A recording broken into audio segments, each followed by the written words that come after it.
A ver, ¿cómo nace una leyenda? Pues a veces empieza todo con una profecía en una noche de tormenta, de esas que hacen historia. Hoy vamos a meternos de lleno en los orígenes de Aine, la arquera de la verdad.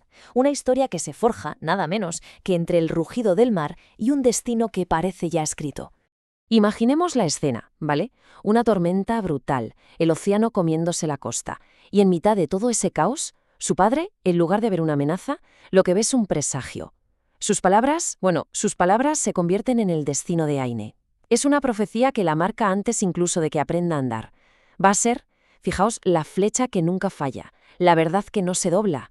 Uf, menuda carga y menuda bendición, todo a la vez. Vamos a meternos más en ese nacimiento, porque, a ver, no fue un parto tranquilo, para nada. Irene llegó al mundo en plena tormenta, una de esas tan violentas que parecía que el mismísimo mar la estaba anunciando a gritos. Y lo curioso es que para la gente del pueblo esto no era un mal augurio, ¿qué va? Fue todo lo contrario. Lo vieron como una señal de que algo muy poderoso, algo lleno de esperanza, acababa de nacer entre ellos. Y es que esa conexión con el mar no era solo una metáfora, era algo literal, algo que se veía en ella. Su pelo tenía los colores del océano cuando hay tormenta, tonos esmeralda y plateados. Y sus ojos eran otro nivel. Se decía que podías ver el subir y bajar de las mareas solo con mirarla. Era como si la propia naturaleza hubiera dicho, venga, voy a tomar forma humana. Pero oye, más allá de su aspecto, que ya era increíble, lo que de verdad la definía de niña era su espíritu. Tenía una bondad innata, de esas que calman a la gente solo con estar cerca. Conectaba de una forma súper genuina con todos en el pueblo, y se notaba que estaba más a gusto entre los árboles y las olas que en ningún otro sitio. En un mundo que a menudo es bastante gris, ella era literalmente un faro de esperanza. Claro, ser bueno es fácil cuando todo va bien, ¿no? La cosa cambia cuando llega el peligro de verdad. La verdadera prueba es esa. ¿Qué pasa cuando esa amabilidad tan natural choca de frente con una amenaza real? Pues justo ahí, en ese cruce de caminos, es donde empieza a forjarse la leyenda de Aine. Y la respuesta, la verdad, no se hizo esperar. Y no llegó en una batalla épica ni nada por el estilo, sino en un simple acto de valentía. Un gesto que sacó a la luz su verdadera vocación, la de una heroína. Y aquí es donde la historia se pone alucinante. Porque el acto que lo cambió todo no lo hizo una guerrera experta, ni siquiera un adolescente, no. Sucedió cuando Aine tenía solo 6 años. 6. A una edad en la que la mayoría estamos jugando, ella le plantó cara al miedo. Todo empezó con algo que podría parecer una tontería. La hija de la panadera se perdió, y claro, el pánico se apoderó del pueblo. Mientras los adultos dudaban, sin saber qué hacer, Aine actuó, sin pensárselo. Y no es que solo encontrara a la niña, no. Es que la calmó con una serenidad que no era normal para su edad. El capitán de la guardia, al ver eso, ese acto de pura valentía, vio algo más que una niña buena. Vio madera de heroína. Y ahí le hizo la oferta que lo cambiaría todo para siempre. Le iba a enseñar a usar un arma. Y ojo, porque la primera lección del capitán fue sin duda la más importante de todas. No iba de cómo tensar la cuerda o de cómo apuntar, no. Iba del por qué.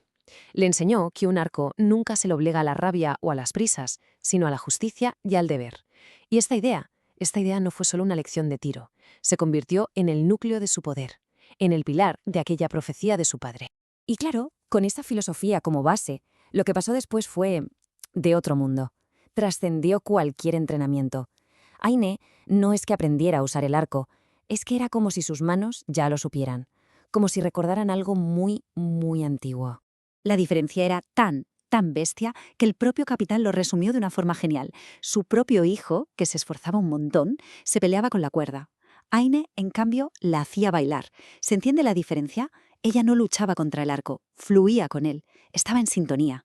Y esa es la diferencia abismal entre entrenar duro y tener un don de verdad. Es que su don era tan puro, tan auténtico, que hasta la naturaleza parecía darse cuenta. Cuentan que cuando Aine tensaba la cuerda de su arco, el mundo entero se quedaba en silencio. Los pájaros dejaban de cantar, el viento paraba. Era como la confirmación final de lo que todos ya sospechaban desde el día que nació. Esta niña no era una niña cualquiera, era un auténtico prodigio. Pero claro, de nada sirve un don si no se pone a prueba, ¿verdad? Y la primera gran prueba de Aine la metió de cabeza en un mundo mucho más oscuro. La enfrentó a su primer peligro de verdad. Y esta prueba llegó disfrazada de algo muy normal, ir a cazar a unos lobos que estaban atacando a los rebaños. Una tarea más. Pero el capitán, que era perro viejo, sabía que los bosques escondían cosas mucho más chungas. Su advertencia, la verdad, pone los pelos de punta y fue totalmente profética.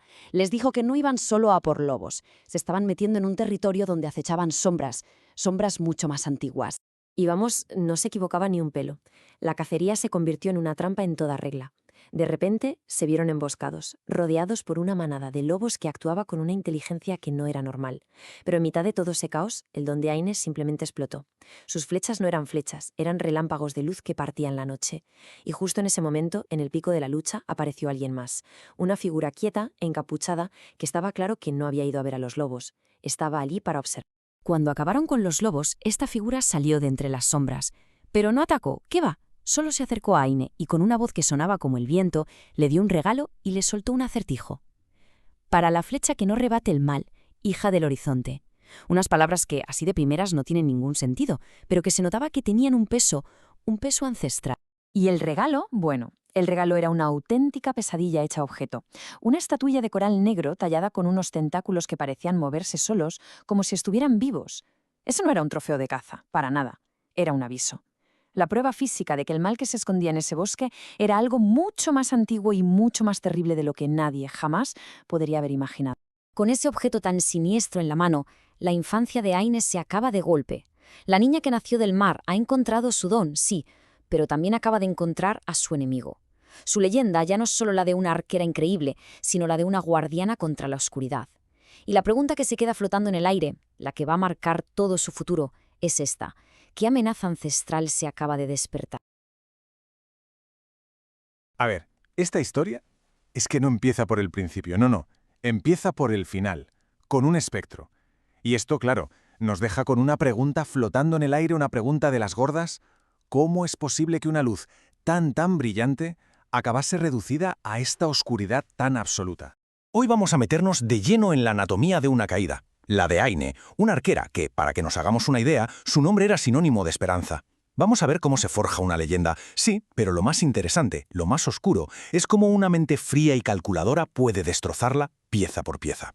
Claro, toda gran tragedia, para que de verdad nos golpee, necesita un punto de partida. Glorioso. Es que para entender lo profundo que es el abismo, primero hay que mirar a la cima. Y Aine, creedme, estaba en lo más alto. Y no por haber nacido en cuna de oro, no, por pura convicción. Vamos a imaginarnos la escena, la plaza del pueblo, convertida en un auténtico infierno. Hay pánico, gritos por todas partes, ese olor a madera quemada que se te mete hasta los huesos. Y mientras todo el mundo corre como pollos sin cabeza, sin un plan, Aine observa. Y en mitad de todo ese caos, ella ve una salida, una solución. Y es justo aquí, en este momento, donde su leyenda empieza a escribirse. Ojo, que lo importante no es la fuerza bruta, es puro ingenio, pura cabeza. A ver, ¿a quién se le ocurre una flecha mojada para cortar una cuerda en llamas sin que se queme? Brillante. Luego 2 flechas más para crear una tirolina improvisada, un puente hacia la salvación. Y todo esto con una calma que te deja helado. Así fue como lo salvó a todos, uno por uno. Y con esa simple frase de uno de los ancianos, todo, absolutamente todo, cambió. De repente, ya no era Aine, la arquera, no. Se había convertido en algo más, en un símbolo, en la protectora del pueblo. Su acto de heroísmo le consiguió algo que no se puede comprar, el amor incondicional de su gente. Pero ya se sabe lo que dicen. Una luz tan intensa siempre proyecta sombras muy largas. Y justo ahí, en el punto álgido de la celebración, con todo el pueblo aclamándola, la oscuridad llamó a su puerta. Un culto de lo más misterioso, que vio su potencial. Claro, se le acerca y le susurra al oído promesas de un poder que iba mucho más allá de proteger una simple aldea. Y aquí viene un momento clave. Su integridad, la de Aine, era a prueba de bombas. Sintió la energía fría, extraña, del símbolo que le ofrecieron, y sin pensárselo 2 veces, lo dejó caer al suelo. ¡Pum! Al polvo. Su camino era el de la luz, lo tenía clarísimo. Lo que ella no sabía es que ese rechazo tan firme acababa de poner en marcha un plan muchísimo más siniestro. Vale, el culto ya tenía su respuesta, un no rotundo. Y su estrategia, pues, cambió de la noche a la mañana. La pregunta es, si no puedes corromper a un héroe, ¿qué haces? Pues muy sencillo. Le envías a alguien que pueda romperlo en 1000 pedazos. La llegada de Beralde es que no es casualidad. Está todo calculado al milímetro. Su apariencia ya te cuenta una historia. Es guapísima, sí, pero su cara está llena de cicatrices. Un ojo rojo como la sangre, y el otro oculto, como guardando sus verdaderas intenciones. Era, en esencia, el espejo oscuro de Aine. Era todo lo que Aine podría llegar a ser si su luz algún día se apagara. Y aquí es cuando Beralde saca su arma más poderosa. Y no es una espada, no, es una mentira. Pero una mentira envuelta en verdad, que son las peores. Le cuenta a Aine una historia de pérdida, de soledad. Le dice que el mismo culto que la tentó a ella, a Beralde la destrozó. ¿Qué consigue con esto? Crear un enemigo común, un vínculo basado en un dolor que no es real. Es una mentira perfecta. Y claro, Aine, que es toda corazón, cuya naturaleza es proteger y empatizar, ¿qué ve en Beralde? Pues a otra víctima. Y en esa compasión, justo en esa compasión, Beralde encuentra la grieta, el punto débil exacto por donde va a inyectar todo su veneno. La jugada es brillante, hay que reconocerlo. No pide ayuda para sí misma, no, la pide para el pueblo. Apela directamente al corazón de Aine, a su sentido del deber. Es una trampa perfecta, vamos, disfrazada de la misión más noble que te puedas imaginar. Y Aine, como no podía ser de otra manera, pica el anzuelo, cae de lleno en la trampa. Su mayor fortaleza, que es su fe ciega en la bondad de la gente, se convierte, irónicamente, en su perdición. Así que abandona la seguridad del pueblo y se adentra en el bosque caminando, sin saberlo, derechita hacia el fin de su leyenda. Y con esto llegamos al meollo del asunto, al corazón de la tragedia. El plan de Beralde no era una simple victoria física. ¡Qué va! Esto es un asalto directo al alma de Aine, una prueba diseñada no para derrotarla, sino para quebrarla, para hacerla pedazos por dentro. La escena es que es desoladora. Imaginaos, una cámara de piedra, húmeda, fría, y allí atados están los dos pilares de su vida. Por un lado el capitán, su mentor, casi un padre para ella, el que le enseñó todo lo que sabe. Y por otro, su hijo pequeño, el símbolo de la inocencia, del futuro, justo lo que Aine había jurado proteger con su vida. Entonces Beralde le da a Aine su propio arco y una sola flecha.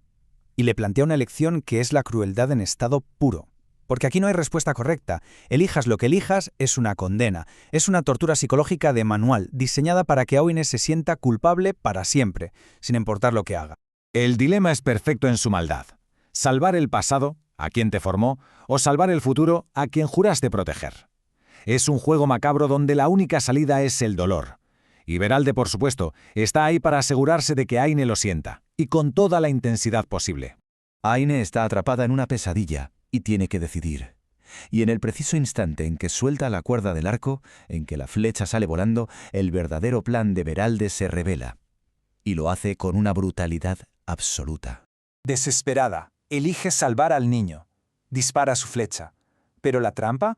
La trampa era mucho más retorcida, porque en ese mismo segundo, un cultista escondido entre las sombras apuñala al capitán. La elección nunca existió. Era una farsa. Solo sirvió para una cosa, para que Aine cargara con la culpa de la muerte de su mentor por el resto de su vida. Y las palabras de Beralde, frías como el hielo, lo confirman todo. Has elegido, y el precio ha sido pagado. Pero la guerra no ha hecho más que empezar. El objetivo nunca fue matar al capitán. El objetivo era destruir a Aine por dentro. Y con esa frase le deja claro que esto era solo el principio. Y entonces llega el golpe de gracia. Con Aine de rodillas, completamente rota por la culpa y el dolor, Beralde se acerca y le arranca la luz de los ojos. La hunde en una oscuridad eterna. Pero no es solo quitarle la vista, le está quitando la herramienta de su poder, su propia identidad.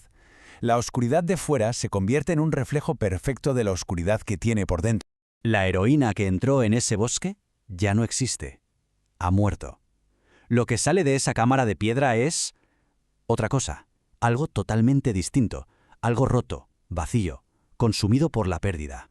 El resultado final es devastador. Lo ha perdido todo. A su mentor, su vista, su espíritu, su propósito en la vida. La leyenda de Aine, esa que se forjó en el fuego del valor, ha sido completamente aniquilada por el veneno frío y calculado de la traición. Y así el círculo se cierra. Volvemos al principio. Aquella frase del inicio ya no es un misterio, ¿verdad? Es la crónica de una demolición, de un derrumbe. Y nos deja con una pregunta bastante inquietante. Cuando a una heroína le arrancas todo lo que es, ¿qué queda en su lugar? Y sobre todo, ¿qué va a hacer ahora con esa oscuridad que la define? Imaginad por un momento que una guerrera lo pierde absolutamente todo, hasta la amistad. Pues bien, esa es la historia de Aine. Hoy vamos a sumergirnos en su caída a la oscuridad más absoluta y en cómo, como desde las mismísimas cenizas de su vida, renace con un poder que nadie podría imaginar y con un solo objetivo en mente: la venganza. Uf, qué frase tan potente para empezar. Los días que siguieron a la oscuridad fueron un sueño oscuro sin fin. Es que con esto ya lo sentimos todo, ¿verdad? El peso de la desesperación de Aine. Este es el punto de partida, su kilómetro cero, un vacío total, un calvario que la ha dejado completamente rota. Y es que para entender su renacer primero tenemos que verla rota. Rota en la oscuridad. Nos metemos de lleno en el pozo más profundo de su vida, donde la encontramos, no solo derrotada, sino destrozada, cegada por la mano de la villana Beralmé. Mirad la situación. La encuentran casi muerta en el bosque. ¿Y lo que viene después? Tela. Meses y meses atrapada en una especie de limbo, con fiebres, pesadillas. Pero la herida de verdad, la más profunda, no se veía. Estaba ciega. Su mundo de repente era un vacío. Negro, silencioso, nada. Y ojo, que por ahí pasaron los mejores, curanderos, oráculos, hechiceros. Nadie pudo hacer nada por ella. Era la desolación hecha persona. Y claro, justo ahí, cuando parece que ya no hay absolutamente ninguna salida, una voz le susurra en la oscuridad. Pero no es lo que parece. No le ofrece una salvación fácil. Es más bien una promesa, sí, pero también un desafío tremendo. Es ese primer destello de esperanza, esa chispita que te dice que su historia, lejos de haber terminado, en realidad está a punto de empezar. Así que esa voz se convierte en su única brújula, ¿no? La que la va a guiar hacia lo que viene ahora, el camino de la ciega. Vamos a ver cómo Aine se aferra a esa promesa como a un clavo ardiendo. Y empieza un viaje que la llevará a conocer a un mentor que, no es que entienda su oscuridad, es que vive en ella. Claro que un nuevo comienzo nunca es fácil. Exige sacrificios, y vaya si los exige. Lo primero, claro, escuchar esa llamada, hacerle caso. Después, la parte más dura quizá, tomar la decisión de despedirse de su familia, dejarlo todo atrás. Y por si fuera poco, la prueba final, enfrentarse a un lago sagrado, cruzarlo a nado con unas aguas heladas, una prueba tanto física como espiritual para poder llegar a su destino. Y al otro lado del lago, por fin encuentra a Sesmi. Y aquí, atención, porque aquí está la clave de todo. Sesmi, que también es ciego, no le va a ofrecer una cura milagrosa, no. Le ofrece algo mucho más profundo, enseñarle a vivir en esa oscuridad. Su filosofía es radical. Le dice que la oscuridad no es el enemigo. Es, de hecho, un nuevo mundo que hay que explorar. Y esta idea, claro, lo cambia absolutamente todo para ella. Y con esto empieza su verdadero entrenamiento. Ahora es cuando conocerá a su compañera del alma. Pero ojo, bajo la guía de Sesmi, Aine no va a aprender a luchar, no en el sentido tradicional. Va a aprender a sentir. Y este proceso la va a llevar nada más y nada menos que al descubrimiento más importante de toda su vida: la luz que siempre ha llevado dentro. La pregunta del millón, claro, es esta: ¿cómo se apaña uno para navegar por un mundo sin luz? Para Aine, el reto no es solo sobrevivir, que va, es mucho más. Es aprender a ver de una forma completamente nueva. Es aprender a confiar en sentidos que antes ni usaba. Y, en definitiva, a percibir el mundo con el alma. Y entonces, en medio de esa negrura total, algo empieza a brillar. Pero no es una imagen. Es una presencia, una especie de luz ovalada que parece bailar delante de ella, guiándola. Y poco a poco aprende a seguirla, a confiar en este misterio que, de alguna forma, parece nacer de su propio espíritu. Y llegamos al momento clave, el punto de inflexión. En un instante, que es una mezcla de desesperación y de fe ciega, Aine le da un nombre a esa luz. Y al gritarlo, Azara, es como si rompiera ese huevo simbólico del que le hablaba su maestro. Libera lo que siempre, siempre había estado dentro de ella. Y de ahí nace Azara. Pero esto hay que entenderlo bien, ¿eh? Azara no es una mascota, ni siquiera una simple aliada, no. Es la manifestación física del alma de Aine. Es su intuición hecha carne, hecha pantera. Son dos cuerpos, sí, pero con una sola voluntad, un único espíritu. Esta unión, como es de imaginar, no solo le devuelve la confianza, la transforma por completo. La convierte en una guerrera totalmente nueva, la arquera renacida. A partir de ahora, Aine y Azara son una. ¿Y su poder? Su poder es algo que el mundo no ha visto jamás. Su manera de luchar ahora es una danza letal. Cada movimiento que hace Aine es un reflejo, un eco perfecto de la agilidad y la gracia felina de Azara. Ya no necesita los ojos para nada. Siente el combate a través de su compañera. Se mueve con ella en una sincronía que es sencillamente perfecta y mortal. Y como último regalo, como guinda del pastel, Sesmi le da unas muñequeras. Pero que nadie se confunda, no son armas, son algo mucho más potente. Son un canalizador. Con estas muñequeras, Aine puede coger sus emociones más profundas, ya sea la ira, la calma, la compasión, y convertirlas en energía pura, en algo tangible. Y ese poder se manifiesta de una forma increíble, un arco hecho de pura energía. ¿Y las flechas? Pues sus propias emociones. Su nuevo carcaje es su alma. Si siente ira, la flecha es roja, de fuego y destrucción. Si está en calma, la flecha es azul, de una precisión milimétrica. Con la compasión, crea flechas verdes que sanan y protegen. Y luego está la flecha blanca. Esa solo aparece cuando está en perfecto equilibrio y es capaz de erradicar el mal de raíz. Y claro, llega el momento de la verdad. Su primera prueba de fuego, una manada de lobos oscuros. Pero donde antes habría habido miedo, ahora solo hay una danza letal, una luz que purifica. Y la manada es Vencila. Al derrotarlos no solo está demostrando su nuevo poder, sino que está recuperando por fin y por completo su espíritu de guerrera. Ahora sí que sí, es la arquera renacida. Vale, con su poder ya consolidado, Aine vuelve a casa, pero que nadie piense que este es el final del viaje, ni mucho menos. Este es solo el principio de su verdadera misión. Es la hora de su juramento de venganza. Y su regreso es, como no podía ser de otra manera, el regreso de una heroína. Ella y Azara, juntas, son una fuerza de la naturaleza. Liberan al pueblo de las garras de ese culto oscuro que la había destrozado. La oscuridad, por fin, es doblegada, y la paz, al menos de momento, vuelve a casa. Pero liberar a su gente, aunque es una gran victoria, no es suficiente para sanar la herida de su alma. Con los suyos a salvo, Aine hace un juramento solemne, y es este: juro que encontraré a Beralde, no descansaré hasta verte caer, hasta que el tiempo revierta la herida que dejaste en el mundo y en mi alma. Su misión cambia, ya no es defender, ahora es cazar a Beralde y hacer que pague por todo el daño que hizo. Y con ese juramento, la historia nos deja esta imagen final, potentísima. Aine y Azara, juntas, caminando hacia el atardecer, sin mirar atrás ni un solo segundo. Una guerrera y su alma convertida en pantera. Una luz que nació de la más profunda oscuridad, unidas para siempre en un camino de venganza. Todo esto nos lleva a una última pregunta, una para reflexionar. ¿Puede una luz que nace de la oscuridad más absoluta llegar a restaurar el equilibrio del mundo?